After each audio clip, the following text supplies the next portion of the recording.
Hi, this is Drew Tignanelli. This is our November update, November 2024. That means this year is almost coming to an end, Mike. Holiday season is upon us. It's just amazing. It just seems like it was yesterday that we went into 2024. But Absolutely. anyway, good But news. Markets are up. yeah, So that's good news. There's before we no, talk about the markets, let's just use that year coming to the end to highlight the webinar and the article this week. Everything is based off of a article written by Justin Linthicum of our team, but it is going to be savings, year-end tax savings. So no. it'll be the things to point out, to think about, to talk to your advisor about, to see if there's anything we should do before we hit to December 31st. Yeah, it's always a good thing to think about. We have a task to go over all of our clients and try to see if there's somebody we ought to be talking to. And we try to do that as best we can, but it's also good that the client would contact us and say, "Hey, is this something I ought to be doing? Did you think about this for me?" And so forth. So Yeah, we both that's have why to we work do together. that. That's why we do that. Anyway, we're coming toward the end of the year. So far, the markets are doing fine. There's so many people that are worried that the market is going to do something, whether you're on this side or that side, that whoever gets elected, it's going down and it's going down horribly. And the world is in an uproar and so forth. But I keep saying that, you know why it's in an uproar? Because you don't know the end of the story, Mike. Right. The market has made it through, believe it or not, going all the way back 200 some years now. It's made it through, depressions, three depressions, technically, if you cut the two in the 1800s, a civil war that was far worse than anything else Americans ever engaged in, World War I, World War II, the Great Depression. The 1960s was certainly no piece of cake. I think today is a piece of cake compared to the 1960s.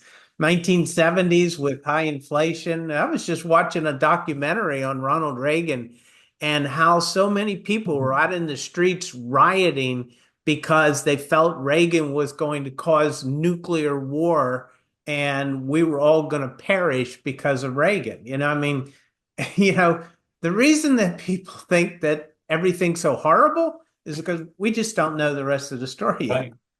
Yeah. So stock markets are still up, nearing new highs, but bond markets have fallen some. Well, we've had a negative opinion toward bond markets for a few years now, and we are concerned about the bond market. The United States borrowed 35 trillion, and you notice that neither presidential candidate has had anything to say about a deficit. They seem like they could care less about deficits. Right. Right. So some other numbers that we pay attention to is inflation right now is sitting about 2.4%. So we're really not far from the chairman's target of 2%. And while this is kind of somewhat old data, a lot of the times we don't get things for a while. The second quarter of the GDP for the United States was up 3%. Right. Those numbers fluctuate quickly. They can go up and down pretty quick. So Absolutely, absolutely. And that's actually a really good lead into the other point we wanted to make today, which is that client once asked me, is it a good time to take money out of the stock market? Well, if you know that you have a spending need that's significant that you're going to pull from your portfolio, we used to say 6 months, but now we might even say, 12 months or longer. If you know you're going to need $100,000 for a wedding, or you're going to need 50,000 for a new car in 6 months, now is a great time when stock markets are high to go ahead and take that money and put it on the sideline because you have a known expense you're going to experience. And yeah, the that's worst case scenario, you look back and say, gosh, I wish I would have left that in there. It would have been $105,000 or $110,000. But you can handle that as opposed to if you look back and it's $80,000 now and you say, I mean, there's a big difference between if the market were to go down and handling that and being right. able to handle that if the market went up thinking of what you could have made if you would have let it sit there. But markets are at all-time valuations based on every metric. The S&P 500, I should say, is at an all-time valuation high, and it can't hurt to take money off the table if you need it. If Yeah. you don't need it, you should just do what you're supposed to do, which is make sure your asset allocation is right based on your risk tolerance and move along. If it Right. goes down, it goes down, And as you were pointing out earlier, Drew, it's a great time to get on top of your required minimum distribution if you're in that category. Yeah, we're going through it with all clients of taking the required minimum distribution before the end of the year, and markets are high right now. Why worry about what they'll be in December? We know what they are today. Just get your required minimum distribution done. Because if for some reason the market does take a tumble, who knows why? It's certainly not going to be because of the elections, though. If the market did take a tumble, you could be taking out a lot more money, believe it or not, than you would want to, because what could have been $10,000 now requires you to take out 12,000 to get that 10,000. Did I make that clear? I don't know that I don't know that you made it's perfectly clear, but the I, idea is I that confused if the market myself, goes down, you're going to be taking more value, a higher percentage of your portfolio, is I think what you're trying to get across. That was a good way of saying that. That I'm going to take a higher percentage. If the market goes down, it'll take a higher percentage to get my RMD out than if I just take it right now.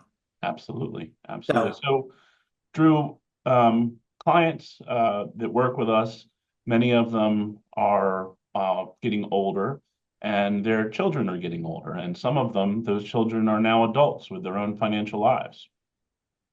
yeah, well, we're strong advocates of what we call generational planning, Mike. And generational planning is where we think out where the parents are, where the children are, where the grandchildren are, and how to most efficiently distribute money up and down the chain to make sure that the overall family wealth efficiency is achieved. And, too often families, the parents have an advisor over here, the children have an advisor over here. The grandchildren may be just getting started, have no clue as what's going on. And if you understand the big picture and you bring it together, that's why what we do is what we call a jump start for any of our clients' children and grandchildren, so that we understand where they are in relationship to the parents, or if our children are our clients, we want to understand where the parents are and the grandchildren are, so that we can then say to our client, whoever it is, this is what we need to do to bring family wealth efficiency into focus. Yeah. And And I'll give you an example of why it's so powerful. I recently had a situation that I'll describe generically as a grandparent wanted to provide money for a grandchild's education. And because we had a scope of looking at both families, we were able to see that it actually made sense to do a portion of the 529 contributions in the grandparents' name and then do the rest as a gift to the children, who then put that money in the 529 and had a more powerful impact on their tax return. yeah, there's tons of those things. You've got a highly appreciated asset, and one of the grandkids is going to graduate school. I mean, that's that virtually, Mike. You could do that tax free if you understand how the system works. So this wealth efficiency is extremely important. And the cool thing is we do a jump start at no cost to our clients' children or parents, whoever the client is. If they have children or parents or grandparents or grandchildren or whatever, we do jump starts. It's a couple hours. We just look at their financial situation. We talk about where do they stand, what are they doing. Let us understand it, so that as we work with the client, we can most bring greatest wealth efficiency to the family as possible. Yeah, and generally this is a adult child with an income. Yeah, we're looking for people, but there are amazing things you can do, and even the ones that are younger, Mike. Sometimes just helping them get on the straight and narrow without being sold into the wrong stuff. I don't want to find them when they're 40 or 50 years old later and they become clients of ours and we got to fix everything there. I'd rather get them on the straight and narrow when they're younger, you know? Yeah. But anyway, we're Well, also on the Medicare season right now, right? yes, that's what I was going to say. Now through December 7th. Yeah, there's big changes this year, Mike. You've got a lot of Medicare Advantage plans that are going to just close the door. It's a lot has to do with regulation that's come in, and they just don't Right. want to continue in it, so they're just not going to offer the plans. You've had a tremendous amount of new drugs that have come in, so that the drugs prescription plans have become a lot more expensive because they say, "Wow, we have to pay all this more money for these prescriptions now that are being prescribed, and we're going to have to charge a lot more premium." And every October through December, October 15th through December 7th. December 7th, you have an open enrollment to change your drug plan or go back to Medicare Original or change your Medicare Advantage plan.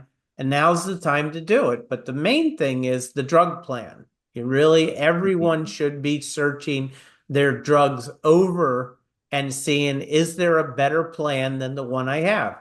Too often we get caught up in thinking, well, that was a great plan for last year. Well, you know, the way that Medicare Part D works is what's called a formulary. And each drug plan can change their formulary. Formulary means they list every single drug and how they're going to reimburse it. Well, they can change their formulary every year.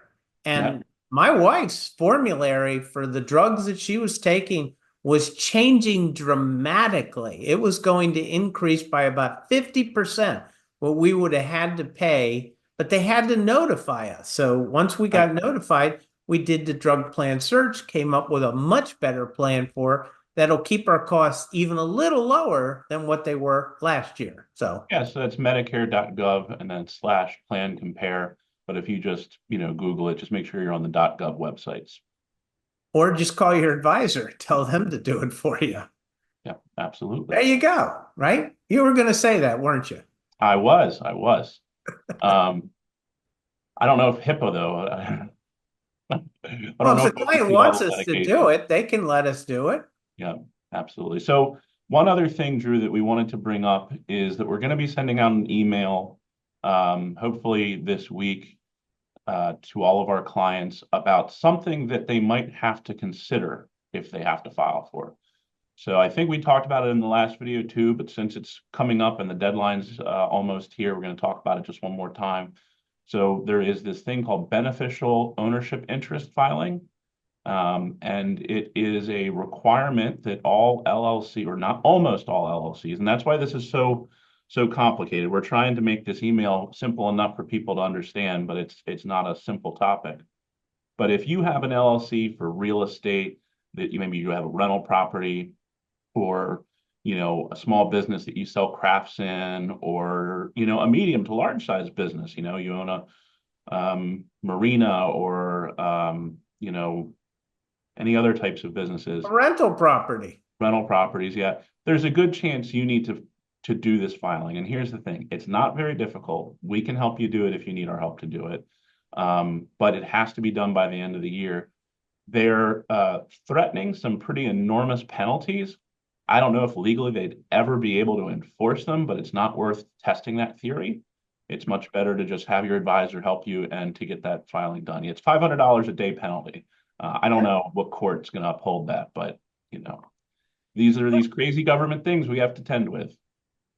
Yeah, a few bad characters, Mike. It's like few people blew up airplanes, and now we all got to go through TSA. Yeah, And same thing with Corporate Transparency Act. There are a few people that use these to launder money, and now every single LLC has to do all this filing and everything to quote unquote prevent some of that. They all always find a way around these things. But anyway, government's answer to everything is more more regulation. regulation. Yeah, don't I know it?